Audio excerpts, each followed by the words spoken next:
Welcome to Get and Keep Biz, the video learning series. This time we're going to be talking about market segmentation. Segmentation gives the marketer a clear picture of how her company, product, brand, etc.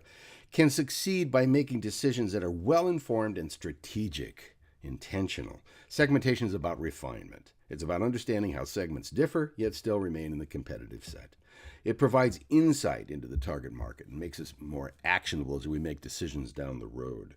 Let's say, for example, that what we're really trying to do here is to differentiate within the marketplace, which means the homogeneity, while at the same time being different, which is heterogeneity, right? Those are the academic terms. Cluster customers into groups that clearly differ from one another, but show that they're still in the same marketplace. Here would be an example of a market. This rectangular box represents, in this case, the segments that we would arbitrarily choose to fill. And we would choose to fill these based on a number of different criteria. Probably one of the most important is, what do consumers value? In the beer market, which is what we're going to discuss here, full flavor and light taste became a very important bifurcation way back 40 years ago when Miller introduced a couple of products based on what they thought people would value and expressed it in benefits, full flavor and light taste. And we came up with the traditional, which had been around for years, Miller High Life, and Light, which was a brand new product that took the market by storm. There's many other segments and subsegments in the beer market, including premium such as Heineken and calorie counts such as Michelob Light. Let's look at another key market, and that's rental cars. For many 50 years, for example, there were basically two segments. That was business and pleasure. Business was dominated by Hertz and Avis, and pleasure kind of grew on budget and dollar. And then along comes this new company that says there's another need for rental cars, and it was called Enterprise. And Enterprise had decided moving into the neighborhoods might offer some opportunities. When people had their cars repaired, they would need something to drive. As it turns out, Enterprise took the market by storm. It is now the 800-pound gorilla. It's the biggest. If you live in a large city, you know that you don't necessarily want to have a car because they're difficult to store. Parking is very expensive. And you don't need it because you have public transportation, but occasionally you do. So Zipcar came along and said, let's do a short-term use. And they filled another void in the marketplace. Two critical elements, creative and analytic and decision-making.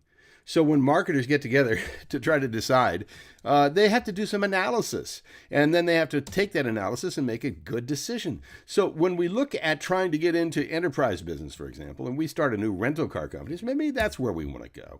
And we're going to go do some check points of way back in the business analysis video where we looked at market, company, customer, collaborator, and complementer.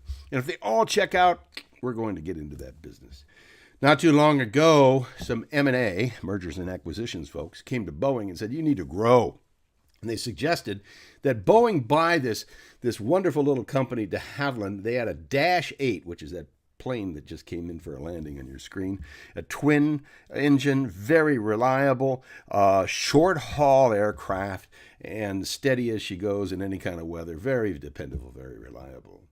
Boeing did their homework on this and decided, yeah, all the things check out. We have the market, the company, the customer.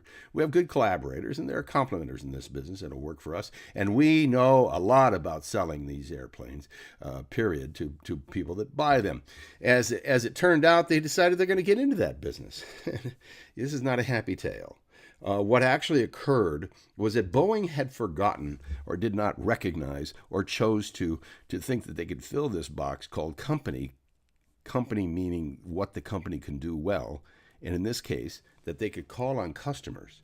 And they can, as long as the customers are looking to buy jets, long-range jets, not the customers that were buying the Dash 8. The Dash 8 was regional. It was a regional carrier network of sales that they had to develop, and they didn't have it. So consequently, when they made this decision and could not connect with that buyer, thing blew up, and it was sold to Bombardier, a Canadian company that basically then had that kind of an ability within their company, and they went and grew the Dash 8 family to 35% market share and accounted for 2/3 of all regional jets worldwide because they were the right fit. So let's look at the checklist for segmentation decisions and understand how those things come together. Why did Boeing mess up? Well, I just told you. They just weren't prepared. We try to use some criteria, and the key criteria, differentiated and identifiable, and then the alternates, the accessible, appropriate size, measurable, and stable. Things that your market should be if you're going to try to get into it and be a successful segmentation specialist in these areas. The big two, differentiated and identifiable, are really the things that if you don't have those, you're really screwed. But then there's also these other things that have to match up, or you may not be getting. For example, if the market's not stable, not a good time to get into it. But those four there that we just wiggled, those also have to be in place for you to make a good decision. So let's review. A market is segmented by what people value, and that's expressed in benefits. Segmentation is an essential exercise for marketers. You can't avoid it. It comes after developing the insight and before developing market segment strategies. Two critical elements of success: identifying options and then deciding. And that's where the big mistakes can be made. So we have some things to guard us from that, and marketers need to choose the segments based on the firm's ability to deliver the value they pursue. The decision is subject to analysis. The analysis we spoke: market, company, customer, collaborator, and competitor. Way back in the second video we looked at in this series, talked about those things. The decision is subject to 6 criteria, 2 big ones: differentiation and identifiability, and the other 4 that also matter. Okay, so next up we're going to be discussing a little bit more about segmentation, and that is the aim to cluster customers into groups that clearly differ from one another but show a great deal of homogeneity within the group. Really relies on creating differential advantage.